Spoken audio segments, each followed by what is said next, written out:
So you're thinking about opening up a retro video game store or a retro vintage toy store. What are some of the points that you should be looking at? Well, I've been in business for about a year now, and I'm going to give you some things that I looked at before I opened up the store.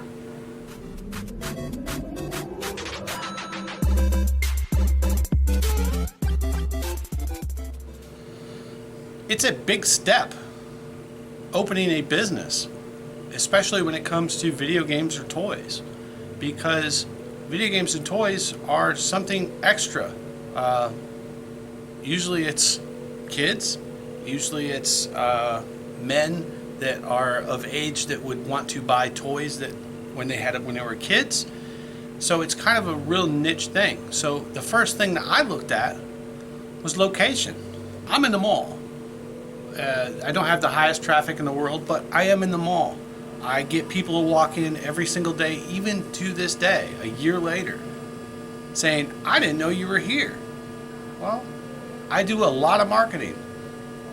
I'm on YouTube, I'm on Facebook, I have billboards, I'm in newspapers, I'm in magazines.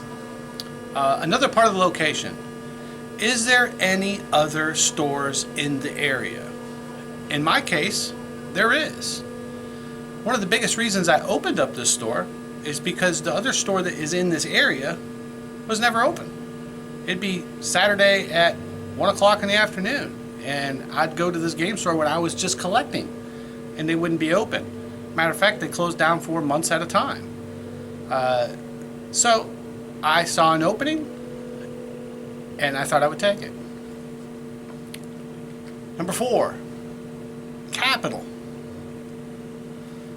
It's expensive. It's expensive to buy the racks. It's expensive to buy the showcases. It's expensive to buy a POS, the software, all the things that you don't think about. If you were just to come in and make a small space with maybe 5 racks, you still have to think about the cost of those. You still got to think about the cost of your pens and papers, all that stuff. So, capital. Depending on what size store you are planning on opening, you have to have enough capital. Anywhere from $10,000 to $100,000.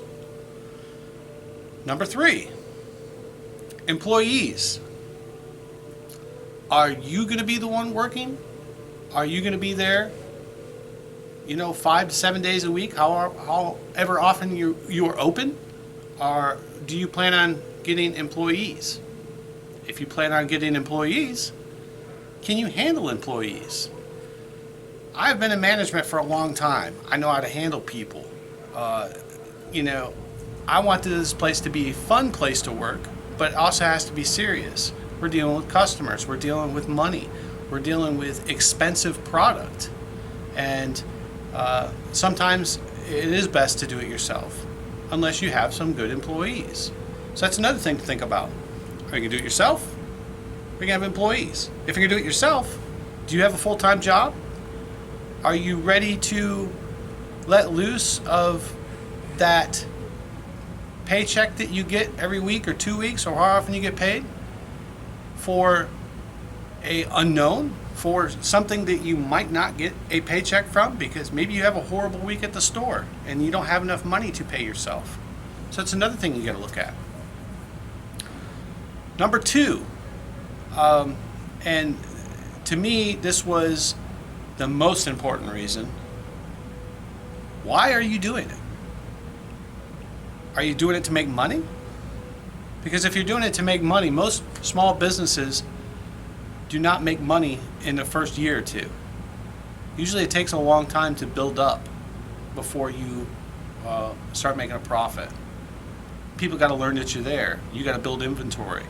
You have to get that base, get that foot into the community. I did it because, once again, there was no place in this area, and I was very much a part of the retro video game community. I was very much a part of the toy community. People know who I am.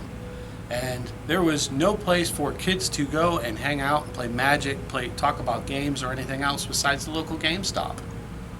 I invite people to come in. I invite people to come in and sit down and talk with us. That's why I did it, to make a place for people like myself and the next generation of kids to play video games and play with these toys and collect stuff, to come in and talk about it. Number one, inventory. Where does this stuff come from? Well, I told you before where my stuff comes from. Do you have enough in your collection to start a store? If not, where are you going to get it? Another part of the inventory. You can't just get online and order this stuff. You can't. If you do, you're not going to make any money. Why? Because you're going to be paying just as much as you're going to be selling it for. You have to have a good chunk at the beginning, and then you have to be able to replenish your inventory. I'm pretty good at hunting. I've set up a lot of different connections throughout South Georgia to keep my store stocked.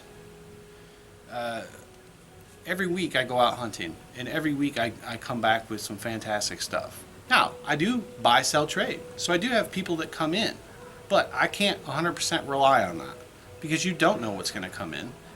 And really, you don't know what you're going to go out there and find. But if you stay at it and you make connections, you can keep that inventory going. Everything the last year has been a learning experience. I've had a business before, nothing like this. It has been a learning experience. We have changed and molded as things have come towards us, and it's been successful, and I hope it's successful for a long time. So look out for a retro reboot in Valdosta, Georgia, and possibly another one in Kalamazoo, Michigan.